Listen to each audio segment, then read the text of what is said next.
සුබ සන්ධ්‍යාවක්.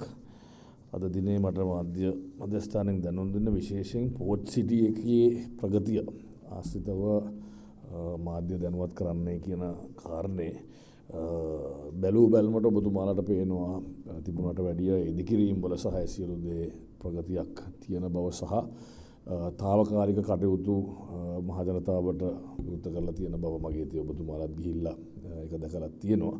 ඇතුළත තත්ත්වය අපි බැලුවොත් මේක තුන් පාර්ශවීය ගිවිසුමක් යටතේ කටයුතු කරන්නේ. පෝට් සිටි කමිෂන් එකත් චයිනා හාබර් කෝපරේෂන් සමාගමත් ඒ වගේම ලංකාවේ රජය නැත්නම් ප්‍රොජෙක්ට් මැනේජ්මන්ට් යුනිට් එක කියන මේ තුන් පාර්ශවය ගිවිසුම් ගත වෙලා තමයි මේ ව්‍යාපෘතිය ක්‍රියාත්මක වෙන්නේ. US ඩොලර් මිලියන 15ක US ඩොලර් බිලියන 15 බිලියන් US ඩොලර් කලැබරේෂන් එකක් චීන සමාගමක් සහ ලංකා රජය අතර. චයිනා හාබර් කෝපරේෂන් එක තමයි චීන සමාගම, රජයට අනුබද්ධ සමාගමක් චීනේ සහ ලංකාව රජය හැටියට ඒ කාලේ දැන් කොළඹ පෝට් සිටි කමිෂන් එක තමයි දැන් රජයේ නියෝජනය හැටියට කටයුතු කරන්නේ. මේකේ භෞතික ප්‍රගතිය ගත්තොත් අපිට කියන්න පුළුවන් දැන් 80ක හෝ 85ක වැඩ කොටස් අවසන් වෙලා තියෙනවා. චෙක් සමාගම නැත්නම් චයිනා හාබර් කෝපරේෂන් සමාගම කළ යුතු ඉදිකිරීම් වලින් පාරවල් පද්ධතිය ඒ වගේම ඩක්ට්ස් ලයින් එක දැන් දාගෙන යනවා. අපජල ඒ නල වල කටයුතු ඒ වගේම පවර් ඩක්ට්ස් මේ වගේ කටයුතු දාගෙන යනවා. ග්‍රිඩ් පොසිෂන් එක ඔබතුමාලා ගියොත් විදුලි බල මණ්ඩලයේ ග්‍රිඩ් පොසිෂන් එක ඉදිකිරිලා ඉවරයි. කමිෂන් කරන්නයි තියෙන්නේ. ජල සැපයීම පිළිබඳ අපි පහුගිය දිනවල සාකච්ඡා කරලා ජල සම්පත් මණ්ඩලයේත් එක්ක ඒ වැඩ කටයුතු අපි කරගෙන යනවා. ඒ වගේම අපජල පද්ධතිය එකතු කෙරෙන්නේ කොළඹ නගර සභාවේ අපජල පද්ධතියට උවත් ඒ නල පද්ධතිය වැඩි දියුණු කිරීම සඳහා මිලියන 800කට වැඩි මුදලක් මේ අවුරුද්දේ ආයෝජන ප්‍රවාදන අමාත්‍යාංශයේ ලබලා දීලා තියෙනවා. ඒ ලයින් එක අප්ග්‍රේඩ් මොකද CMC එකෙත් යනවා අප්ග්‍රේඩින් එකක්. ඒකට මේකේ කැපැසිටි එක දරා ගන්න පුළුවන් වෙන තත්වයට ඒ ලයින් එක අප්ග්‍රේඩ් කරන්න අවශ්‍ය මුදලුත් සපයලා තියෙනවා.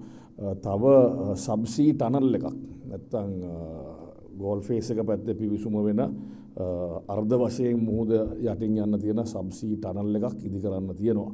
ඒක රජයේ පාර්ශවයේ ගිවිසුමේ තියෙන්නේ. ඒ පිළිබඳවත් මේ වෙනකොට කටයුතු කෙරීගෙන යනවා. ඒ නිසා චයිනා හාබර් කෝපරේෂන් සමාගමේ ඉදිකිරීම් කටයුතු වල ප්‍රමාදයක් නැහැ කියලා කිව්වොත් ඒක නිවැරදි.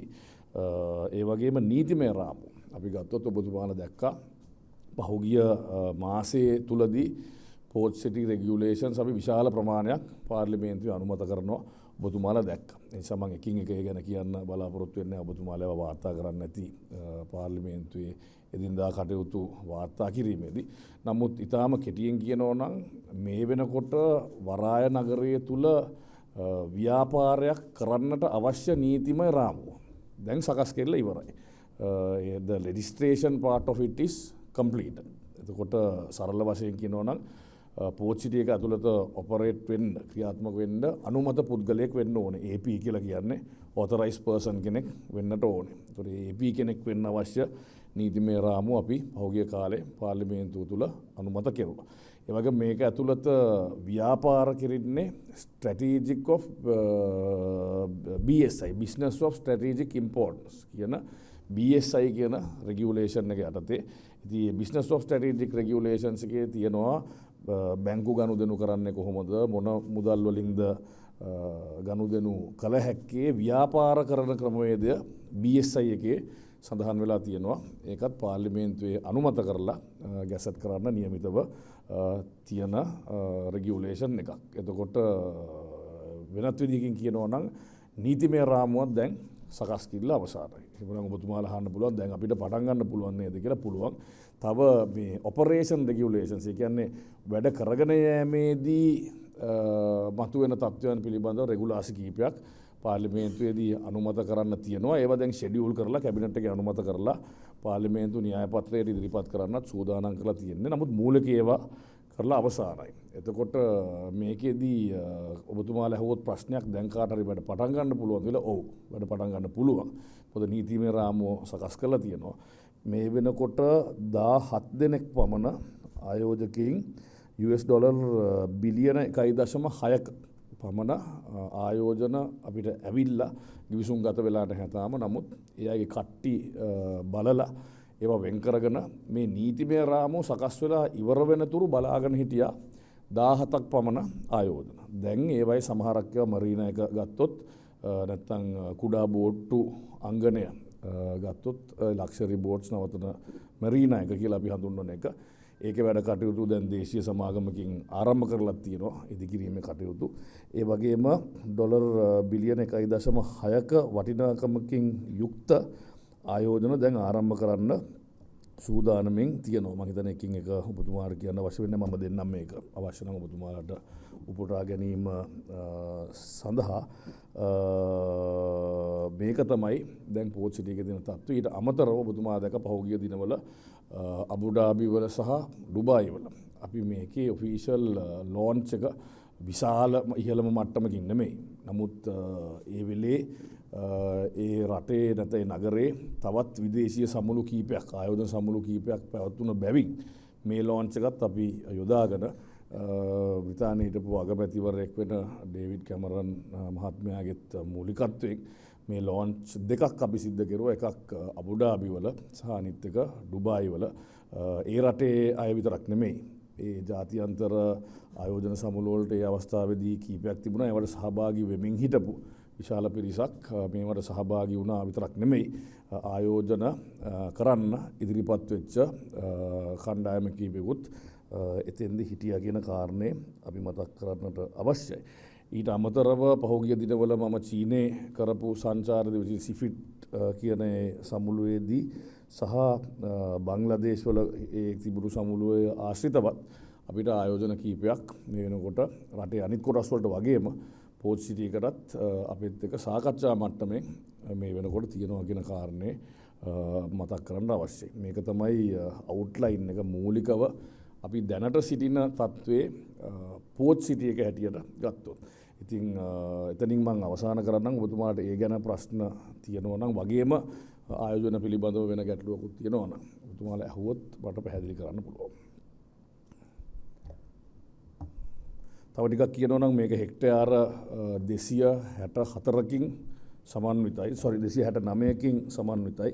මේක හැමදාම මේ තියෙන ප්‍රශ්නේ චීන කොටහ කොහෙද තියෙන්නේ කියලා. එහෙම චීන කොටහක් නැහැ. මේකේ ගවර්න්මන්ට් මාකටබල් ලෑන්ඩ්ස්. ඒ කියන්නේ රජය විසින් නැත්නම් පෝට් සිටි කමිෂන් එක විසින් අලෙවි කළ යුතු ආයෝජකින්ට ඉඩම් කොටස් 28ක් තියෙනවා.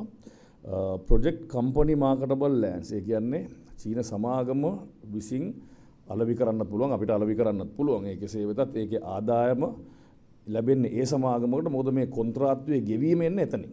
අපි ඩොලර් එකක්වත් ඒ සමාගම් වලට ගෙවන්නේ. ඒ අය අලෙවි කළ යුතු කොටස් තියෙනවා 46ක්.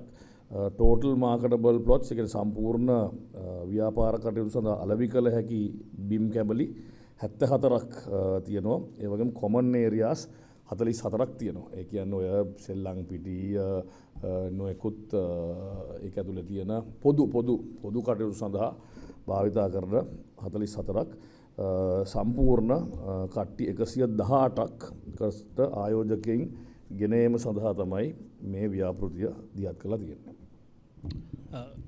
Minister, what is the timeline to complete the operational legislation? The operational registration? Yes. Maybe operation registration is completed. Only thing, there have been few regulations to be gazetted. So that will take about maybe maximum another 2 months, not more than that. So basically in 2 months, the legislation will be completed. Is Yes, that correct? yes. Already it is completed, but there are some regulations that have to be gazetted. And under this government marketable lands, has the Port City company, which is Czech, Port City. have they requested any lands from the government marketable lands? For them, Yeah. not anymore. We have initially it was less, Okay. but you know, and once when there was a change in the government, there was a delay where the project was stopped for 2 years. That is how it came up to 46. I think before that it was 36. So after that it had come to 46. ඒ කියන්නේ අර ව්‍යාපෘති ප්‍රමාද වීමේ වන්දියක් වශයෙන් පහුගිය කාලේ රජය මාරු වුණාම නවත්තපු නිසා 36 සිට යට ඉඩම් කැබලි 10ක් වන්දියක් හැටියට දෙන්න සිද්ධ වෙලා තියෙනවා. ඊට අමතරව අපෙන් ඒ අය රික්වෙස්ට් කළා නැහැ ඉඩම් වලට. හැබැයි if there are investors who come to them that request for plots owned by us, they direct them to us. එතකොට අපි ආයත කඩගරුදනු කරලා ඒක. එතකොට ඒකේ සල්ලි යන්නේ කාටද? කොකද? අපිට. ඒක නෝ ගවර්න්මන්ට් මාකටබල් ලෑන්ඩ්ස් වල සල්ලි. අපි ආයත එක බොහොම ළඟින් වැඩ කරනවා. ඒ අයට එනවා සමාදැන්. එතන බලපුවමනේ ඉන්වෙස්ටර්ට වැඩක් නැහැ. මේක චීනේ කොටහක්ද ලංකාවේ ප්ලොට් එක කාගේද කියලා. චෙක් එකේද කමිෂන් එකේද කියලා. එයාලා බලන්නේ එයාලා කැමති තැන. ඒතකොට ඒ කැමති තැන එයාලා කියන ඉන්වෙස්ටර් කෙනෙක් වුණත් ප්‍රශ්නයක් නැහැ. එයාලා තෝරගන්නේ අපේ තැන නම් එයා අපිට බාර දෙනවා. ඒ වගේම අපේ කෙනෙක් වුණත් එයාලා සුදුසුයි කියලා හිතන්නේ චෙක් එකට තියෙන එකේ නම් අපි එයාට දෙනවා. එහෙම මොකද අපි පිළිගන්න ඕනේ කාරණේ තමයි ඉඩම තියෙන්නේ ලංකාවේ. චීනේ නෙමෙයි. ඉතින් කොයි ප්ලොට් එකේ ඉන්වෙස්ට් කරුවත් දැන් මේකේ බදු zero නෑ. ඒ නීතිවල තියෙනවා මොනවටද බදු ගහන්නේ මොනවද බදු වර්ග කියලා. එතකොට ඒවයේ ආදායම යන්නේ රජයට මිසක් චීන සමාගමට නෙමෙයි. ඒ නිසා කොයි බ්ලොක් එකට ඉන්වෙස්ට්මන්ට් ආවත් it is considered investment coming to Sri Lanka. Under its potential, when once it starts with the maximum potential, what's the expected revenue from this port city, Minister? It is very hard to calculate. මම නිකන් rough estimate මොනවද තියනවද? මේකනේ මම කිව්වේ it's a $15 billion investment කියලා. So of course if it's a $15 billion investment, we will have to overshoot $15 billion. So that's an investment. What I'm asking is like annual revenue from the tax or something like that. We have not calculated that because you can't do that right now. Because මේක එක සැරේ පටන් ගන්න නැහැ. දැන් මම හිතුවේ කිව්ව විදිහට if there are 17 investors, they will come and start up. And then there will be එකපාරට මේක build up වෙන්නේ නැහනේ. ඉතින් බොරුවට figures කියන්න පුළුවන්, but now it's too early to calculate the total revenue. But what we are trying to say is that now even the opposition also has accepted that this is one of the biggest investments that came into the country, and it is the key pioneer project that is in the island at the moment, so we should support it and get it going. That is our main focus. On the investment promotion, you already started this promotion in Abu Dhabi and Dubai. How did the government select David Cameron? Was there any procedure? Government didn't select David Cameron. David Cameron was selected because this whole event was handled by Czech Port City, the company. Of course, the commission also was involved. So they selected David Cameron. I can think of the reason. What the reason is? The reason would have been, they have not told me, but the reason would have been because everyone calls this a Chinatown in Sri Lanka. So they also want to prove, even the Chinese want to prove to the world that this is not a Chinatown in Sri Lanka. This is a totally Sri Lankan owned project where anyone can come and invest. So even in his speech when he was promoting, what he was trying to stress is that this is a totally Sri Lankan owned project or a collaboration with a Chinese company, and it is not a total Chinese project. So it need not be only Chinese investment. He wanted the Western investors also to come in. That was the main reason. Any other road shows in the future, near future? Yes, we will have to plan a few more road shows. So we are not planning on marketing only the port city. We have started up a project. We have not launched it still. It's called Invest Sri Lanka, where we are working with some top marketing agencies in the world like KPMG and all that. They are involved in port city also. So we want to do up a comprehensive investment promotion campaign with foreign promotion agencies, which should include promoting a total investment, not only port city. So we any time frame and where? Beginning of next year, because as you know, the new investment law is being drafted. HES set up a committee. Ajit Gunawardene is the chairman of the committee, and we are coming up with we are restructuring the whole investment setup. So the BOI, EDB, all this will be restructured. There will be, I can just give you one tip since I'm here, there will be a very powerful marketing arm. Then ඔක්කොම කරන්නේ BOI එකෙන්නේ. but there will be another new powerful marketing arm which contains of powerful foreign market or international marketing agencies. They will do the marketing. Once the investors get here, the current setup will do the processing, and that also will be much more faster. So this is being done. Invest Sri Lanka project is being done. We are doing an investor catalog. Then කවුරුහරි investor කෙනෙක් ආපුවම වටේ ඇවිදින්න එපා මොකේද invest කරන්න කියලා. So we are doing an investor catalog where we will have ready to invest opportunities. Catalog එක ගත්තාම බලන්න පුළුවන් මොනවටද ලංකාවේ invest කරන්න පුළුවන් කියලා. එතකොට අපි බලාපොරොත්තු වෙනවා ඒකට දාන්න දැන් ඔබතුමාලා කාගේ හරි දැන් හෝටල් තියනවා විකුණන්න තියෙන යාලාට හිර වෙලා apartments තියනවා. These are already constructed. So we are creating a digital platform where a private person knows if he wants an investor, he can come on that platform. So we will do the matchmaking and connect the investors. That will be the plan, but we will fully launch it in January and then accelerate. And the locations where you want Sorry? Locations where you want to have these road shows? I have done my pre-visit. We have done the homework by going to China. Then also we will be, Dubai will be one key area. Singapore we will have to. So when we work with the marketing agencies, actually they will decide where the best place is going to be to market the invest Sri Lanka, not only Port City. මොකද දැන් අපේ එක වර්ග තියෙනවනේ අපේ Port City model එක තියෙනවා. Then we have the BOI facility model. Then there are the STBs, which are the strategic development projects. ඔය කියන වර්ග 3-4ම අපේ තියෙනවා. ඉතින් මේ ඔක්කොම එකට දාලා එක පැකේජ් එකක් අපි launch කරන්න බලාපොරොත්තු වෙනවා. It will be called Invest Sri Lanka. දැන් 100 IT companies කියලා අපේ තියෙනවා. ඉතින් මේ model එකම පොඩ්ඩක් වෙනස් වෙනවා. I don't want to comment too early, but the date will be, if everything goes good, 2024 January will be able to go full speed ahead. ගරු ඇමතුමා මාධ්‍ය වාර්තාවක් පළ කළ තිබ්බා පාර්ලිමේන්තු කමිටු රැස්වීම අවස්ථාවක මේ පෝට් සිටි ඇතුලේ තියෙන අවන්හල් ටික 2027 වෙනකොට ඉවත් කරනවා කියලා. මේ තත්ත්වයන් මොකද්ද මේ ගැටලුව හා එහෙම ඉවත් කරනවා නම් ඇයි කොහෙන්ද අවසරයක් ලබා දීලා මෙහෙම අවන්හල් මෙතන ඉදි කරලා තියෙන්නේ? නෑ එතන වෙලා තියෙන්නේ දැන් පෝට් සිටි එකේ ආයෝජන වලට අදාළ අවන්හල් එකක්වත් තවම උතන නැහැ. මේ තියෙන්නේ తాවකාලිකව. හැබැයි පහුගිය කාලේ මෑත ඉතිහාසයේ නෙමෙයි මුළු ඉතිහාසෙම ඇතිවෙච්ච තත්ත්වයන් එක්ක ඔබතුමාලා දන්නවා විටින් විට මේ පෞද්ගලික සමාගමක් මේක කරගෙන යනකොට නොයෙකුත් බාධා ඇති වුණා. නොයෙකුත් රාජ්‍ය වෙනස් වීම නිසා සමහරක් අය කැමති නැතිවීම නිසා මොකක් හරි ප්‍රශ්නයක් එනවා. නමුත් මේවා නිසා හුඟක් වෙලාවට මේ සමාගමේ නැත්නම් කොන්ත්‍රාත් සමාගමට නොයෙක් විදිහේ පාඩුද මේ වෙනකොට මේ කට්ටිය මෙතනින් යන්න ඕනේ කාලේ. නමුත් දැන් අවුරුදු 15ක් විතර ඒ අය මේ වැඩේට හිර වෙලා ඉන්නවා. එතකොට මේකෙදී ඒ අය ගිවිසුමක් අත්සන් කරලා තියනවා. ඒ වෙලාවේ ප්‍රොජෙක්ට් මැනේජ්මන්ට් යුනිට් එකත් එක්ක මොකද කමිෂන් එකක් නොතිබුණු නිසා ඒ අයට මුළු ඒරියා එකේම ආදායම උපදවාගත හැකි කටයුත්තක් එනවා නම් తాවකාලිකව. ඒකට අවසර ඒ අය ගිවිසුමක් අත්සන් කරලා තියනවා.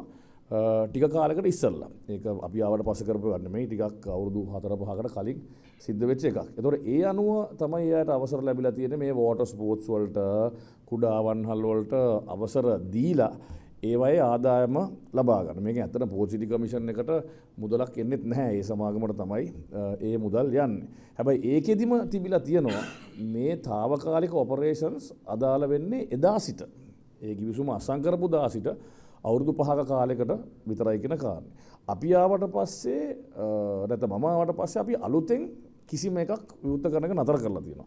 මොකද ඒක මගේ පෞද්ගලික අදහස උනේ ආයෝජකයෙක් ආපුවාම එයා මුළු එකේම ඉඩම් කට්ටි හොයනවා නම් අර తాවකාලිකව තියෙන එකට එයාගේ ඇහැ යන්නේ නැහැ.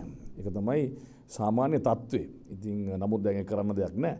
නමුත් දැනට අපිට ඒවා ඉවත් කරලා රටේ මිනිස්සු ගිහිල්ලා ඒකේ විනෝද වෙන එක නතර කරන්න උවමනාවකුත් නැහැ. චෙක් එකට යම් ආදායමක් ලැබෙනවා නම් ඒක නතර කරන්න අපිට උවමනාවකුත් නැහැ. මොකද රාජ්‍යවල නිසා ඇති තරම් එයාට ඊට වැඩිය පාඩු සිද්ධ වෙලා තියෙන නිසා. නමුත් අලුතෙන් දැන් අලුත් මොකක්වත් එන්නේ නැහැ.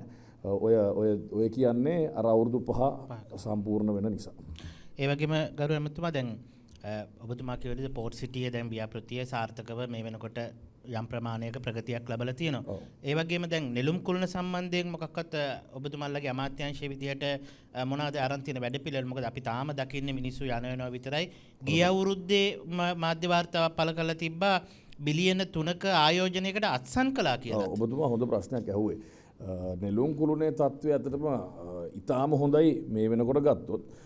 මොකද මූලිකවම වහලා දාලා තිබුණේ. ඊට පස්සේ තමයි අපි මහ ජනතාවට මේක විවෘත කරන්න තීන්දුව කෙරුවේ. ඒ විවෘත කිරීම නිසාම හුඟක් අය මේකේ ලොකු පොඩි අය සිළු දෙනා ගිහිල්ලා මේක දැකලා මේක වැඩක් නැති එකක් කියන සංකල්පේ එතනින් තුරන් වුණා. දැන් මේ වෙනකොට තත්ත්වය අපි ගත්තොත් ටෙනන්ස්ලා 90%ක් අපිට ලැබිලා තියෙනවා. ඒ කියන්නේ කුලියට දිය හැකි ඉඩකඩ 90%ක් මේ වෙනකොට කුලියට දීලා කිවිසුම් අස්සම් කරලා ඔක්කොම කරලා තියෙනවා. දැන් වෙන්නේ ඒ කුලියට ගත්ත අය ඒ අයගේ ඉඩකඩ ඒ අයට ඕන විදියට සකස් කිරීම. නැත්නම් රීෆර්බිෂ් කිරීම තමයි සිද්ධ වෙලා තියෙන්නේ. ඔබතුමා අහපු කාරණේ ඔය කැසිනෝ එක ගැන. ඒ ආයෝජනේ ලංකාවට ආවා. MOU එකත් අස්සම් කෙරුවා නෙළුම් කුළුණත් සමග. නමුත් මොකක් හරි දෙයකට ඒ අය අපි අදාළ නොවන ලංකාව අදාළ නොවන සිද්ධියකට ඒ අය විඩ්‍රෝ වුණා. එයාගේ ලයිසන් එක පවා දෙන්න අපි සූදානම්ෙන් හිටියේ. නමුත් ඒත් අය විශාල ඩිපොසිට් එකක් තිබ්බා. ඒ ඩිපොසිට් එක අපහු ක්ලේම් කරන්න දුන්නේ නැහැ. මොකද ඩිපොසිට් එක නිසා. නමුත් යම් හේතුවක් නිසා ඒ අය විඩ්‍රෝ වෙලා තියෙනවා. නමුත් එහෙම වුණයි කියලා දැන් ඒ ඉඩ කඩත් මේ වෙනකොට අලවි වෙලා අවසానයි. දැන් ණයත් ආපහු අපි ගෙවනවා එක වාරිකයක්වත් නෙළුම් කුළුණේ දැනට ඩිෆෝල්ට් වෙලා නැහැ. ඉතින් ඒක දැනට ඉතාම සාර්ථක තත්ත්වයේ තියෙනවා. විශේෂයෙන්ම කියන්න ඕනේ මේජර් ජනරල් ප්‍රසාද් සමරසිංහ හිටපු හමුදා මාධ්‍ය ප්‍රකාශකතුමා තමයි ඒකට මූලිකත්වය දෙන්නේ. මේ සියලු දෙනා වැටුපක්වත් ලබා ගන්න නැතුවයි වැඩ කරන්නේ. එහෙම කරලත් අද ඒක ලාභ උපදවන තත්ත්වයට පත් කරලා තියෙනවා. ඒකත් මේ වෙලාවේ මතක් කරගන්න.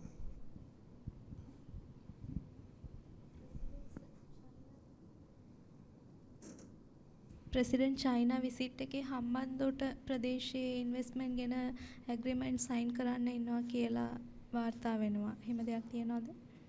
ප්‍රොජෙක්ට්ස් වලට ඇග්‍රීමන්ට් ජනාධිපතිතුමා අසම් කරන්නේ නැහැ. ඒක අසම් කරන්නේ BO එකට විතරයි. ඉතින් හම්බන්තොට ප්‍රදේශයේ දිනපතා අපි නොයෙකුත් ඇග්‍රීමන්ට්ස් අසම් කරනවා. නමුත් ජනාධිපතිතුමා කොයි වෙලාවකවත් ප්‍රොජෙක්ට් එකට අදාළව කිවිසුමක් ජනාධිපතිතුමා අසම් කරන්නේ නැහැ. මේ ජනාධිපතිතුමාගේ විසිට් එකේ හැම හම්බන්තොට ප්‍රදේශයේ චයිනා ප්‍රොජෙක්ට් එකක් ගැන ඇග්‍රීමන්ට් සයින් කරන්න ප්‍රිපෙයාර් වෙලා තියෙනවා කියලා වාර්තා වෙනවා. නෑ දැන් අපි එතන නොයෙකුත් ඒවා පිළිබඳ MOUs අසම් කරන්න පුළුවන්. හැබැයි අපි හිතමුකෝ මොකක් හරි ෆැක්ටරි එකක් කියලා. එහෙම එක ප්‍රොජෙක්ට් එකක් ගැන ජනාධිපතිතුමා ගිහිල්ලා කිවිසුම් අසම් කරන්නේ නෑ. නමුත් ඒ පාර්ශවයතුමා මුණ ගැහෙනවා. රජය අතර MOU එකක් තියෙනවා නම් එහෙම අසම් කරන්න පුළුවන්. නමුත් දැනට එහෙම ප්‍රොජෙක්ට් එකට අදාළව කිවිසුමක් ප්‍රෙසිඩන්ට් අසම් කරන්නේ නැහැ. හැබැයි අනිවාර්යෙන්ම ඒකෙදී ඔය අහපු ප්‍රශ්නේ ඉතා වැදගත්. අනිවාර්යෙන්ම හම්බන්තොට ප්‍රදේශයේ ඉතුරු ඉඩකඩ සංවර්ධනය කිරීම සහ ආයෝජන කිරීම පිළිබඳව අනිවාර්යෙන්ම සාකච්ඡාවක් මමත් හිටියේ ගිය සතියේ චීනේ. ඉතින් ඒකත් අපි සාකච්ඡා කරලා පැමිණුණා. විශේෂයෙන් ජපානයේදීත් අපි යම් එකගතාවයකට ආවා. ජපාන් ශ්‍රී ලංකා ෆ්‍රී ට්‍රේඩ් සෝන් එකක් අපි ආරම්භ කරන්න ලංකාවේ. උඟක් වෙලාවට අපි බිංගිරිය ආශ්‍රිතව තමයි සහ ඉරණවිල වොයිස් ඔෆ් ඇමරිකාව සතුව තිබුණු ඉඩම ආශ්‍රිතව තමයි අපි මේක කරන්න බලාපොරොත්තු වෙන්නේ. ඉතින් ජපානයේ අපි හිටපු වෙලාවේ සාකච්ඡාවල ප්‍රතිඵලයක් හැටියට ජපාන ශ්‍රී ලංකා නිදහස් වෙළඳ කලාපයක් ආරම්භ කරන්න වාචිකව ඒ සියලු පාර්ශව එකඟ වුණා. ඒ ඉතුරු වැඩ කොටස අපි ඉස්සරහට කරන්නට අවශ්‍යයි. එහෙම බැලුවොත් හම්බන්තොට ප්‍රදේශයේ කොහොමත් අපි චීන සමාගම් එක තමයි බහුතරයක් වැඩ කරලා තියෙන්නේ. ඒ වගේම අපේ සෝන්සුත් අලුතෙන් මම කලින් කිව්වනේ ඒවත් පටන් ගන්න බලාපොරොත්තු. What's the extent of this Japan Sri Lanka free trade zone? The extent of the land we still I came back only today. මම අද උදේ ආවේ. ඉතින් verbally we have agreed මොකද ඒ තියෙනවා Japan Sri Lanka Business Council එක. ඒකේ ජපාන් අය සහ ලාංකිකයෝ විශාල පිරිසක් ඉන්නවා top level ව්‍යාපාරිකයෝ. ඉතින් ඒ අය කැමති මේ රටවල් දෙක අතර සෝන් එකක් ආරම්භ කරලා ඒ අයගේ මැනුෆැක්චරින් මෙහෙ කරන්න. ඉතින් ඒකට තමයි අපි එකඟ වුණේ. නමුත් බිංගිරිය දැනටත් තියෙන සෝන් එකක්. ඉරණවිල අපි කැබිනට් පත්‍රිකාවක් දාලා තියෙනවා BO එකට ගන්න. ඒකෙදී ඇත ගෙන සාකච්ඡාව අනුව එක්ස්ටෙන්ඩ් එක අපි තීන්දුව කරනවා. නමුත් concept has been agreed on. On Hambantota, Minister, what is the latest update on the refinery? On the Refinery, the tender has been opened. They have still not awarded. So we have given the land. Whoever is awarded the tender will start construction on the land within the BOI zone that we have given. Isn't it already awarded to China, Sinopec, Minister? I have not officially been told. Officially, I have not been noticed, but අපි දන්න තරමට tender was called. I know that it was closed. ඇරියද select වුණාද කියන එක මම තාම දන්නේ. මම අහපම කිව්වේ ෆයිනෑන්ෂල් ඇනලිසිස් එක යනවායි කියන කාරණේ. හැබැයි ඉඩම අපි තීන්දුව කරලා ඉවරයි. We have decided the land in Hambantota. Whoever is awarded the tender will start constructing their refinery. What is the timeline for the refinery, Minister? To construct and finish? Yeah. That අපි තාම ඒ level එකට ඇවිල්ලා නැහැ. මොකද tender එකෙන් decide කරුවට පස්සේ තමයි only they will give it to BOI. Then only we will negotiate what the timeline, what the conditions are. So it has not come to that level as yet. And on the free trade zone for Hambantota in free trade zone for China in Hambantota, original proposal was to give them 15,000 acre. Yeah. So what's the changes now taking place? That proposal was there. That was also again China Harbour Corporation that had negotiated. Then they itself had set that proposal aside. But now we have a new zone called HIPG, which is the Hambantota Port Group Zone. Hambantota Port එක ඇතුලේ zone එකක් තියෙනවා, which is run by the Hambantota Port Group, HIPG Chinese company. So that is in operation. Now we have filled up our zone. So that is the area that we had to give the China Harbour Corporation. But now 2/3 of it, especially with the refinery, then we have a cement factory there. We are getting a steel factory. There are so many factories coming in there that we have already signed. So once all those start construction, most of that land will be utilized. So if we are negotiating again, we will have to decide where we are going to give them the excess land, because out of the 15,000, now we have utilized about 10,000. So originally, earlier there was a proposal to get lands from the Mondragala district. Yes. Still Yeah, there. yeah. I saw that proposal. I went through it also once again. Yeah. So they are also, because with the COVID and the recession, they also put it on hold. So now again they came and re-engaged.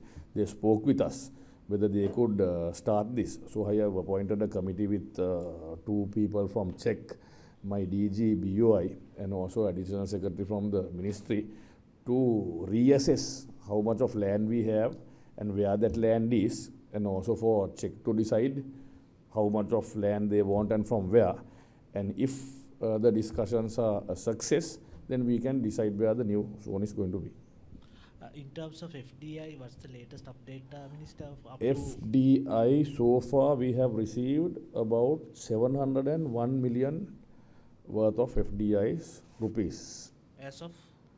For the first quarter, we would say till last month. Third quarter?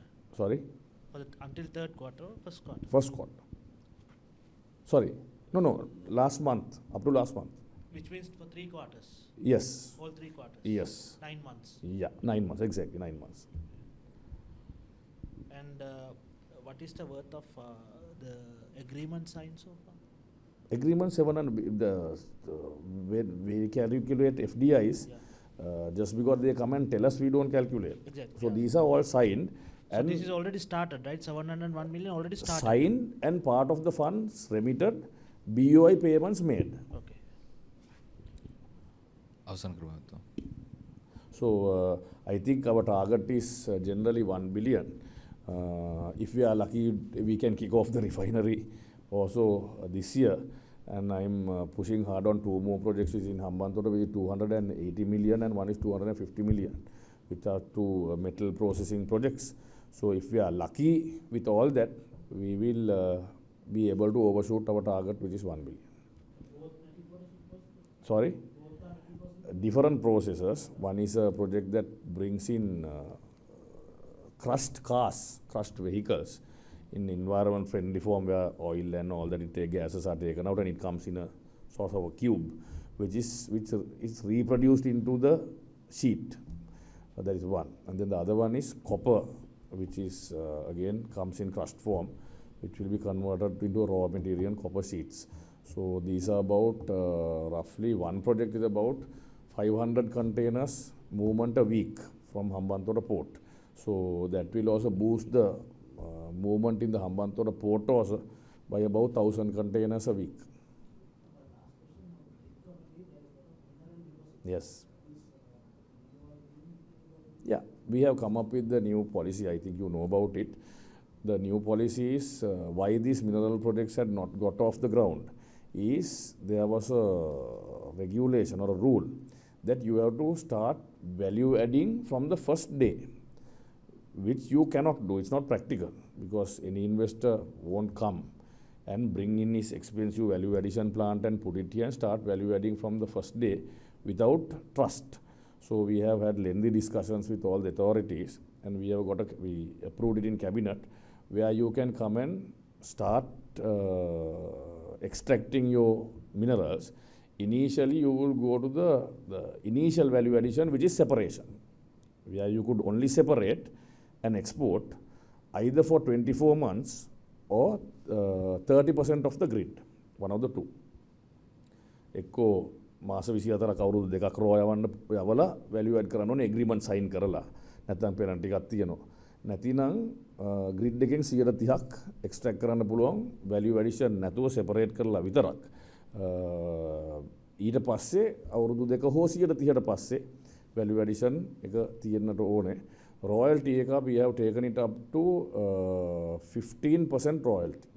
Generally තියෙන්නේ 9% or 7% I think. Value වලට තියෙන්නේ 9 නේද? මේක 15% වලට අපි දාලා තියෙනවා. So 15% royalty, either 30% of the grid or 24 months, followed by the value addition plan. So now there are so many inquiries, and now the process is BOI takes the applications, we assess it, and we study the financial capability of the company. So only if they are capable, we sign, and then GSMB can issue the mining license. නැත්තම් එක කාලෙක උනේ ඔක්කොම ඇවිල්ලා license විතරක් ගන්නවා investor කෙනෙක් නැතුව. ඊට පස්සේ grid එක block වෙනවා. ඊට පස්සේ කාටවත් නැහැ. දැන් වෙලා තිබුණා ඒක පහුගිය කාලේ ඉඳන් තමයි මේක වෙනස් කරුවේ. Cabinet approved, cabinet decision is also issued. And there are so many companies that have handed over to BOI, and it's in process.